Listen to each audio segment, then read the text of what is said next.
Hello friends, আশা করি তোমরা সবাই খুব ভালো আছো। চলে এলাম আরও একবার খুব ইম্পর্টেন্ট কিছু ফ্রেজাল ভার্ব নিয়ে, যে ফ্রেজাল ভার্বসগুলো তোমরা দৈনন্দিন জীবনে বিভিন্ন সিচুয়েশনে ইউজ করতে পারো। মোস্ট ইউজফুল এই সমস্ত ফ্রেজাল ভার্বসগুলো মনে রাখা খুবই দরকার। তাহলে তোমরা বিভিন্ন রকম এক্সামের ক্ষেত্রে অথবা কারোর সাথে কনভারসেশন করছো সেক্ষেত্রে বিভিন্ন ক্ষেত্রে দেখতে পাবে এই ফ্রেজাল ভার্বসগুলো তোমাদেরকে লাইন্স বানাতে অনেক হেল্প করছে। তো দেখে নাও আজকের গুরুত্বপূর্ণ কিছু ফ্রেজাল ভার্বস। তোমরা জানো এর আগেও আমি ফ্রেজাল ভার্বস নিয়ে ভিডিও করেছি, এটা আজকে ডে 5-এর ভিডিও। সেগুলো যদি না দেখে থাকো ডেসক্রিপশন বক্সে তার লিঙ্ক দেওয়া আছে, সেখান থেকে অবশ্যই চেক করে নিও। তো এসো আজকে আমরা দেখে নিই বেশ কিছু আরও ইন্টারেস্টিং ফ্রেজাল ভার্বস। আজকের প্রথম যে ফ্রেজাল ভার্বটি আসছে সেটি হচ্ছে হ্যান্ড ওভার। ওকে, হ্যান্ড ওভার, এই হ্যান্ড ওভার কথাটির অর্থটা কি? খুব ইউজফুল এই ফ্রেজাল ভার্বটির অর্থ হচ্ছে অর্পণ করা। অর্পণ করা বা বলতে পারো কারোর হাতে কিছু তুলে দেওয়া, এরকম একটা সেন্সে আমরা হ্যান্ড ওভার ইউজ করতে পারি। এক্সাম্পল দেখে নাও, তারা আমাদের কাছে অর্থটা অর্পণ করলো। অতীতকালে বলা হয়েছে তারা আমাদের কাছে অর্থটা অর্পণ করলো। এটাকে যদি আমরা চেঞ্জ করি, ট্রান্সলেট করি, তাহলে লাইনটা কীরকম হয় দেখে নাও। তারা তো দে, তারপরে শেষে এসো লেখা আছে অর্পণ করলো, তো সেই অর্থে হ্যান্ডেড ওভার। হ্যান্ডেড ওভার মানে তুলে দিল, অর্পণ করলো। কি তুলে দিচ্ছে না, অর্থটা, দ্য মানি। কাদের কাছে দিচ্ছে? আমাদের কাছে, to us. Okay, they handed over the money to us. এখানে হ্যান্ডেড ওভারের ব্যবহারটা লক্ষ্য করো, যে ফ্রেজাল ভার্বটা কাউকে কিছু একটা অর্পণ করা, কারোর হাতে কিছু তুলে দেওয়া, এরকম অর্থে ব্যবহার হয়। নেক্সট ফ্রেজাল ভার্বটা দেখো, হ্যাং অন। আমরা খুব এই ফ্রেজাল ভার্বের ব্যবহার শুনে থাকি, হ্যাং অন, অনেক ক্ষেত্রেই একে অপরকে বলে থাকি আমরা। তো এই হ্যাং অন কথার অর্থটা আসলে কি? এর অর্থ হচ্ছে একটু অপেক্ষা, খুব বেশি দীর্ঘ সময়ের জন্য অপেক্ষা নয়, সামান্য একটু সময়ের জন্য অপেক্ষা করা, এরকম সেন্সে আমরা হ্যাং অন ব্যবহার করে থাকি। তাহলে এটা একটা এক্সাম্পল দেখা যাক। লাইনটা দেখো, দাঁড়াও আমি আসছি। কাউকে বলছো এরকম, দাঁড়াও মানে অপেক্ষা করো, আমি আসছি, এরকম সেন্সে ট্রান্সলেট করলে হবে hang on I am coming. এখানে হ্যাং অন সেই দাঁড়াও সেন্সে ব্যবহার হলো, বা বলতে পারো অপেক্ষা করো, একটু দাঁড়াও, এরকম ধরনের সেন্সগুলোতে আমরা এই হ্যাং অনকে ব্যবহার করতে পারি। নেক্সট ওয়ানটা দেখো, হ্যাং ব্যাক। হ্যাং দিয়ে আরও একটা ইন্টারেস্টিং ফ্রেজাল ভার্ব, আর এর অর্থটা হচ্ছে দ্বিধা করা। কোনো একটা ফ্যাক্ট নিয়ে যখন ডাউটফুল হই খুব, সেরকম সেন্সে আমরা এই হ্যাং ব্যাক ব্যবহার করে থাকি। ডাউটফুল বা বলতে পারো ইতস্তত করা, কিছু নিয়ে যখন হেজিটেট করি, এরকম সেন্সে আমরা হ্যাং ব্যাক ব্যবহার করে থাকি। এক্সাম্পল দেখো, একদম দ্বিধা করো না, অর্থাৎ একদম ইতস্তত করো না, এই কাজটা তুমি করতে চাইছো তো করে ফেলো, এরকম সেন্সে একদম দ্বিধা করো না। তাহলে যদি এটা ট্রান্সলেট করি, দেখো এটা অ্যাকচুয়ালি ইম্পারেটিভ সেন্টেন্স আছে, তাই জন্য ভার্ব দিয়েই শুরু হয়েছে। প্রথমে আছে don't hang back at all. At all এখানে একদম না সেন্সে বা একদম সেন্সে আর কি ব্যবহার হয়েছে, অ্যাট অল। ওকে, এবার এই যে দ্বিধা করো না এরকম অর্থে নির্দেশ করা হচ্ছে যেহেতু, তাই জন্য ডোন্ট প্রথমে বসেছে, ডু নট সেটা হয়েছে ডোন্ট, আর তারপরে হ্যাং ব্যাক মানে দ্বিধা করো না, এরমভাবে।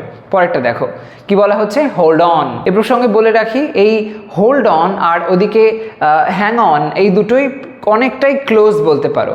এখানেও আমরা যে হোল্ড অন যে ফ্রেজাল ভার্বটা দেখছি, এটার মানেটাও কিন্তু অপেক্ষা করা। ওকে, তো এই অপেক্ষা করা যে সেন্সটা, এটা ঠিক কিভাবে অ্যাপ্লাই হয় বুঝে নাও। এখানে লাইনের এক্সাম্পলটা দেখো, অপেক্ষা করো আমি তোমার সাথে যাব।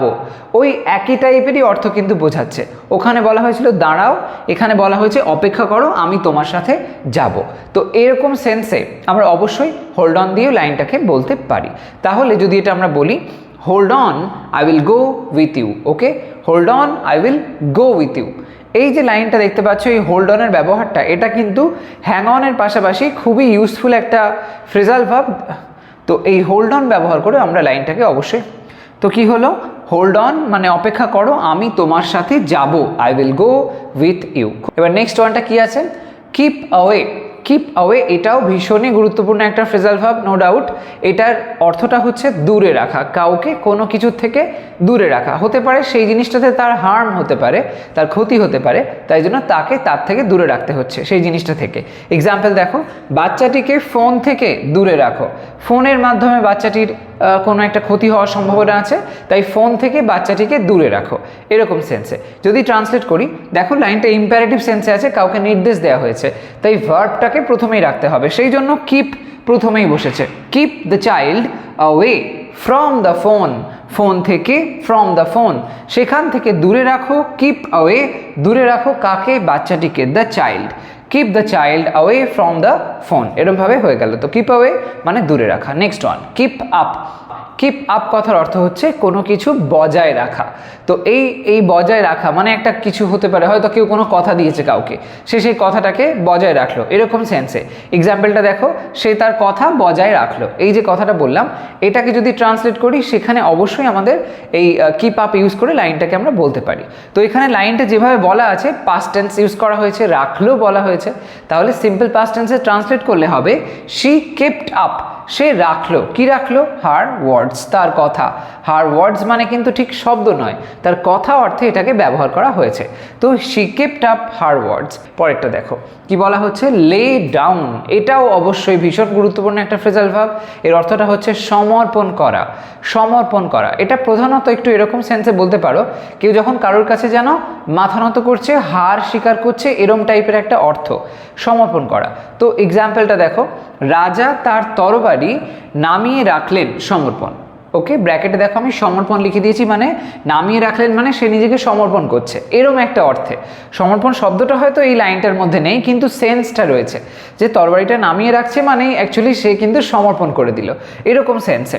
এবার যদি আমরা এটা ট্রান্সলেশনটা দেখে নিই, কি বলা হচ্ছে দেখে নাও। দ্য কিং, রাজা কি হলো না, তার তরবারি নামিয়ে রাখলেন, লে ডাউন, রাখলেন বলা হয়েছে সিম্পল পাস্ট টেন্স, তাই জন্য লে হয়ে গেল লেড, লের second form laid, laid down তার তরবারি, তো হি সোর্ড। ওকে, তো এখানে সমর্পণ করা সেন্সে লে ডাউনের ব্যবহার হলো। তারপরে নেক্সট ওয়ানটা দেখো, লেট ডাউন। এখানে কিন্তু গুলিয়ে ফেলবে না, একটা লে ডাউন আর একটা হচ্ছে লেট ডাউন। লেট ডাউন মানে হচ্ছে হতাশ করা। তো এটার যদি একটা এক্সাম্পল দেখে নিই, দেখো কি বলা হচ্ছে, বিশ্বাস করো আমি তোমায় হতাশ করব না, বিশ্বাস করো আমি তোমায় হতাশ করব না। এখানে বিশ্বাস করো যেভাবে বলা হলো ইম্পারেটিভ সেন্স, অর্থাৎ ভার্ব দিয়ে আমাদেরকে লাইনটাকে বলতে হবে। তো সেরকম সেন্সে ট্রান্সলেট করলে বিশ্বাস করো অর্থে ট্রাস্ট মি, আমাকে বিশ্বাস করো, এরমভাবে কি আমি তোমায় হতাশ করব না, আমি I will not let you down, I will not let you down মানে আমি তোমায় হতাশ করব না। ওকে, পরেরটা দেখো, লুক আফটার। লুক আফটার খুবই ইউজফুল একটা ফ্রেজাল ভার্ব, আমরা খুব বলেও থাকি এটা। তো এই লুক আফটার কথার অর্থ হচ্ছে যত্ন করা বা কারো যত্ন নেওয়া, বা বলতে পারো দেখাশোনা করা, এরকম একটা সেন্সে। এক্সাম্পল দেখা যাক, সে গরিব পরিবারটির যত্ন নিচ্ছে, কাজটা চলছে, করছে বলা হয়েছে, নিচ্ছে যেহেতু, তাই জন্য প্রেজেন্ট কন্টিনিউয়াস টেন্স। এই যে যত্ন নিচ্ছে এরকম সেন্সে আমরা তাহলে ব্যবহার করব লুক আফটার।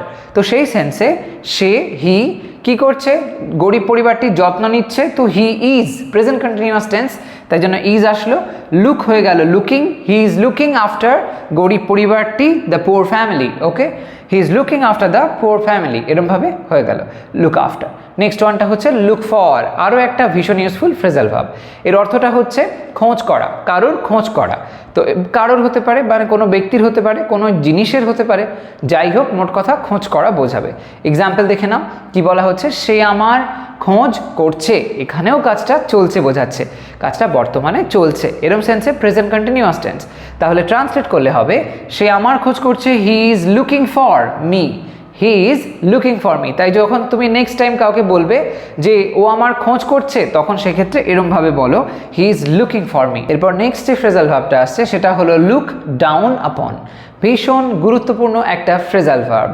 এই লুক, ডাউন এবং আপন তিনটে শব্দ একসাথে মিলিত হয়ে ভিন্ন রকমের একটা অর্থ দাঁড় করাচ্ছে। এর অর্থটা হচ্ছে ঘৃণা করা বা অবজ্ঞার চোখে দেখা। এক্সাম্পল দেখে নাও, কি বলা হলো এখানে দেখো, দুর্দশাগ্রস্ত লোকেদের অবজ্ঞার চোখে দেখবেন না, কাউকে একটা ইনস্ট্রাকশন দেওয়া হচ্ছে এরকম কাজটা করবেন না। তো লাইনটাকে ট্রান্সলেট করলে হবে, don't look down upon the people in distress. The people in distress মানে যারা দুর্দশাগ্রস্ত লোকেরা বা যারা দুর্দশায় রয়েছে, এরকম সেন্সে। ওকে, তো ডোন্ট লুক ডাউন আপন মানে ঘৃণা করবেন না, অবজ্ঞার চোখে দেখবেন না, এরকম ধরনের সেন্সটা এটার মাধ্যমে বোঝানো হলো। তো দেখতে পেলে আজকে বেশ কিছু এরকম ইন্টারেস্টিং ফ্রেজাল ভার্বস যেগুলো দৈনন্দিন জীবনে আমরা ইউজ করতে পারি।